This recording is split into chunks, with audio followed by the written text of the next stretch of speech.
리포터 장미입니다. 안녕하세요. 저는 청소년 상담사 명재신입니다. 네, 선생님 반갑습니다. 반갑습니다. 네, 슬기로운 개인 생활. 오늘은 이별 준비와 펠로스 증후군 대처 방법에 대해서 알아보려고 하는데요. 선생님, 펠로스 증후군 대처 방법에서 가장 주된 목적은 뭘까요? 네, 펠로스 상담에서 가장 주된 목적은 죽음이라는 엄청난 상실감에서 빠져나와서 일상으로 정상 생활을 복귀하도록 하는 것이 가장 주된 목적입니다. 아, 그렇군요. 가족과 함께 오랜 시간 동안 생활하던 반려견과의 이별은 살아있는 사람으로 하여금 큰 상실감을 경험하기 때문에 그런 상실감에서 헤어나와 일상으로 돌아가는 것이 가장 중요하다는 말씀이시네요. 네, 그렇습니다. 사람이든지 동물이든지 함께 생활하던 구성원이 원치 않는 죽음으로 인해서 영원히 나와 다시 보게 될 수 없다는 것, 이것이 가장 큰 문제라면 문제이고 뭐라고 그럴까 해결해야 될 네. 것인데 그것을 어떻게 해결해야 하느냐에 따라서 달라지는데 거기에는 각각의 단계가 존재합니다. 아, 네. 그러면 사람이든지 동물이든지 그 죽음에 있어서는 단계가 있다는 말씀이신 거죠? 네, 그렇습니다. 처음에는 현실을 부정하게 되죠. 나와 함께 밥 먹고 네. 우리 집에서 함께 잤던 이 반려동물이 떠나가게 되었다는 거에 대해서 야, 내일이면 돌아올 거야. 이따 저녁 먹으면 저녁 먹으러 올 거야. 라고 하면서 죽음을 부정하게 되는 거고 그 죽음을 부정하는 단계가 지나게 되면 내가 지켜주지 못해서 죽었나?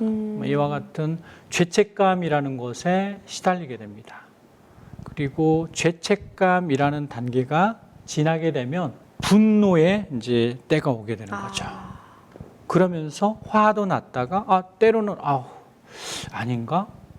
왜일까? 어떤 문제일까? 라고 하면서 나와 스스로 타협을 하려고 하는 단계가 옵니다. 그 다음 단계가 이제 지나게 되면 우울감에 빠지게 됩니다. 네. 우울감에 빠지게 되면서부터는 이제 정말 그때부터는 심각한 때가 되는 거예요. 그때 말을 조심스럽게 해줘야 되는 거죠. 야, 이건 뭐 마치 너네 아빠 죽은 것처럼 그렇게 살아가냐. 네. 이런 우울한 상태를 보고 그런 얘기를 툭 던지지만 상대방은 죽을 수도 있어요. 심리적으로 죽을 수도 있어요. 자, 그래서 그 우울의 단계가 다시 지나면 수용과 받아들이고 적응하는 단계로 접어드는 거죠. 그래서 죽음이라는 것에는 물론 이 단계는 순차적으로 건너서 접할 수도 있지만 네. 건너뛸 수도 있는 거예요. 사람에 따라서 뭐 굉장히 멘탈이 강한 사람이 있을 수도 있잖아요. 네. 이거는 보통 사람을 두고 하는 단계입니다. 그래서 일반적인 상황에는 죽음에는 단계가 있다라는 것입니다. 현실을 거부하는 단계에서 수용에 이르기까지를 한마디로 표현한다면 반려동물과 사별하였을 때는 슬픔을 혼자서 묻어두지 말고 또 슬픔과 분노와 같은 감정들을 적극적으로 표현하는 것이 가장 적절해 보이는데요. 어떤가요? 그렇습니다. 사람이든지 동물이든지 감정이라는 게 있어서 네. 죽음이라는 것을 맞이했을 때는 극심한 고통, 스트레스에 시달리게 됩니다. 근데 충분한 애도 충분히 슬퍼하도록 해준다면 그리고 일련의 상담 과정을 거치게 된다면 좀 더 빠른 회복이 되지 않나 싶습니다.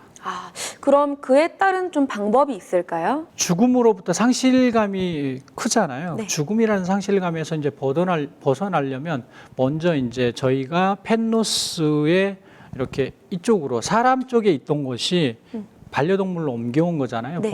본디 애도라는 것은 이 세상에서 구성원이 사람이잖아요. 사람의 구성원이 나와 영원히 함께 할 수 없다는 것을 이해하고 받아들이는 거죠. 이해하고 그 상실감에서 벗어나도록 하는 것이 애도라는 거예요. 네. 그 애도라는 것이 프로그램을 입혀서 애도 프로그램을 진행하게 되는데 거기에도 각각의 또 단계가 있습니다. 이런 애도 프로그램에는 보통 상담에 있어서 단기 상담이라고 하면 네.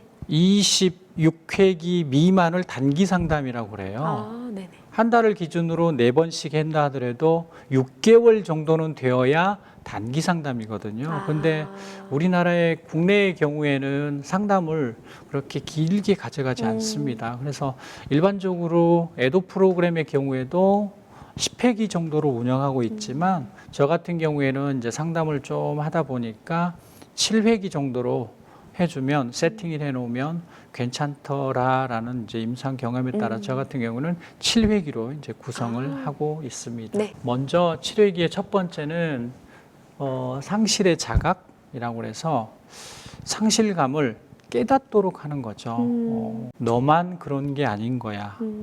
이거는 함께 했다가 죽음을 맞이하는 보호자들은 일반적인 상황이야. 너만 그런 게 아니야. 라는 거고, 상실의 자각 2단계에서는 가장 중요한 핵심은 옆에 있어주는 거예요.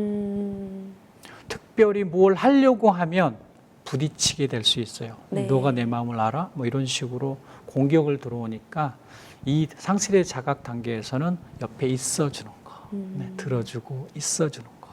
이 단계가 이제 상실의 자각 단계이고, 그다음에 이제 두 번째 단계는 이제 기억 다루기가 네. 있습니다.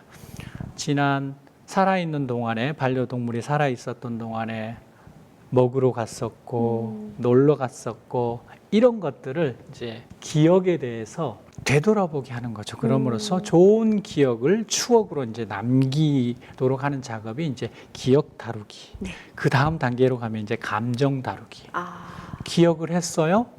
내가 슬퍼하는구나, 슬퍼해도 괜찮구나라고 자각을 했어요. 기억을 했죠. 그 다음에는 감정을 다뤄줘야 되는데 마음껏 슬퍼해, 마음껏 소리 질러, 마음껏 울어도 돼. 이와 같이 이제 감정을 다뤄주는 거죠. 그다음에 감정을 다뤄줬으면 이제 정말 애도 프로그램을 이제 진행을 하는 거죠. 네. 이 애도 작업을 하는 건데 여기에서 또 키포인트는 같이 슬퍼해주면 더 슬퍼지잖아요. 그렇죠. 근데 너는 그럼에도 불구하고 너는 이후의 삶을 어떻게 대처해야 되는지에 대해서 작업을 해주는 것이 상담자들의 몫이 되겠습니다. 그 다음에는 슬퍼했어. 충분히 슬퍼했으면 받아들일 수 있도록 해줘야 되는데 이때는 받아들일 수 있도록 하려면 그 이전의 사진들만 붙잡고 있을 수 없잖아요. 네. 그 이전의 기억들만 붙잡고 있을 수 없어요. 때로는 버려주는 거. 네. 물리적인 것도 버려주고 공간을 재배치하고 내 기억 속에 있던 것들도 재배치하도록 해주는 작업이 필요하죠. 네. 네. 그 다음에 이제 의미를 찾는 건데 내 삶의 의미를 찾는 것도 중요하잖아요. 그죠? 네. 현실을 자각했기 때문에 나와 함께 할 수 없다는. 그렇다면 내 삶에 있어서 한 점, 한 기간으로 좋은 추억으로 남기려면 의미가 있어야 되는 거잖아요. 네. 사람은 죽어서 이름을 남긴다는 것처럼. 그래서 강아지 혹은 고양이, 반려동물에 대해서 의미를 찾아보려면 저희가 상담을 해보면 편지를 써주는 것? 선생님은 혹시나 네. 편지 써보기 했나요? 강아지한테요? 음? 아직 안 해본 것 같은데. 네. 그러면 네. 내가 정말 떠나 보내주어야 되는 나의 좋은 추억거리, 기억할 수 있는 좋은 추억거리로 될 수 있어요. 그래서 그렇게 의미 찾기를 한다면 예를 들어서 이제 편지를 써보게 하는 것, 이런 것들이 하나의 또 활동이 되겠습니다. 네. 그러면서 여기에서도 그걸 붙잡고 놓아줬어. 그런데 너는 뭐 할 거야? 라는 게 남잖아요. 그래서 나의 의미도 찾아야 됩니다. 네. 나 스스로는 나는 무엇을 해야지? 나는 어디로 가야지? 내가 어떻게 살아가야지? 라는 것을 나 스스로에 대해서도 의미를 찾아보는 것이 중요하겠습니다. 그 다음에 이제 마지막 단계, 7번째 단계로 적응과 성장을 해가는 단계이고 이때는 보내주는 작업이 필요하거든요. 네. 정말 좋은 추억으로 남았어. 그래, 나에겐 좋은 추억이 너와 함께 했었던 건 인생에 있어서 삶에 있어서 굉장히 좋은 추억이야. 이제 보내줄게 라고 하면서 이제 혹자는 풍선에 강아지 이름을 써서 네. 헬륨 풍선을 해서 날려주기도 하죠. 근데 이때 조심스러울 거는 바람을 넣다가 풍선이 터졌어. 아, 그러면 그건 다시 처음으로 회귀합니다. 아, 나 때문에 우리 아이도, 우리 반려동물도 이렇게 죽었지. 이렇게 될 수도 있어요. 그래서 그런 작업을 할 때는 뭔가 터뜨리거나 부러지거나 깨지는 거, 보내는 작업이 필요하지만 그런 것들이 섞이게 되면 다시 오버랩 되면서 네. 그 슬픔에 또 적게 되니까 그런 부분만 좀 주의해서 활동을 해준다 그러면 보내는 작업이 되겠고, 그다음에 이제 적응을 해야 되잖아요. 네. 그래서 그럴 때는 적응을 하기 위해서 이제 제가 해보는 프로그램들은 A4 용지를 3칸으로 접어서 이런 문제가, 맨 왼쪽 칸에는 이런 문제가 있어. 가운데 칸에는 나는 어떻게 할 거야? 그러면 맨 오른쪽 칸이 남잖아요. 거기에는 이런 문제가 있고 내가 이렇게 행동을 하면 어떤 결과가 나올지에 대해서 내 스스로 이 3칸 기법이라고 그래요. 그래서 A4를 접어서 네. 3칸에다가 문제가 있고 나는 어떻게 대처할 것이고 그에 따른 결과는 어떻게 되지? 내가 추론해 볼 수 있잖아요. 그러면서 나의 목적과 방향을 설정해 가는 것이 이제 이게 적응의 단계 마지막이 되겠습니다. 아, 네. 이렇게 들어보니까 이 심리 상담 자체가 굉장히 세분화되어 있는 것 같아요. 그래서 이 세분화된 방법들이 상실을 경험한 사람들에게 큰 도움이 될 것 같습니다. 펠로스 상담을 진행하면서 당사자에게 혹은 주변 사람들이 좀 유의해야 할 것이 있다면요? 네, 있지요. 네. 저희가 나이가 많이 드신 100세가 넘으신 어머님이 돌아가셔. 아, 근데 많은 주변의 사람들은 호상이라고 해요. 그쵸. 괜찮은 죽음이다라고 써요. 말을. 네. 근데 정녕 당사자는 내 엄마가 평생 나와 함께하지 못한다는 거예요. 그렇죠. 그래서 그런 말도 함부로 쓰면 안 되는 거잖아요. 호상이라는 말. 그럼요. 110살이 되더라도 호상이라는 말은 안 맞는 거예요. 맞아요. 당사자에게는. 마찬가지로 근데 고양이가 죽었어. 네. 근데 나에게는 이 당사자에게는 그것이 엄청난 슬픔이라고요. 근데 모르는 그냥 어이구 고양이가 죽었는데 야, 너 참 별스럽다. 이런 말을 함부로 던지게 되면 안 되는 거죠.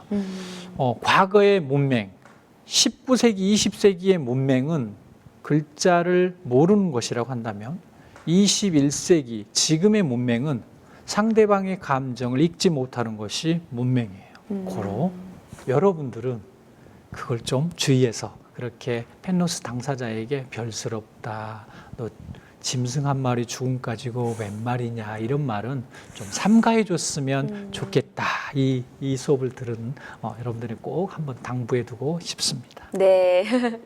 오늘 상담사 선생님 덕분에 많은 것을 배웠고 또 펠로스를 경험하기 전에 알아두어야 할 내용을 잘 배운 시간이었습니다.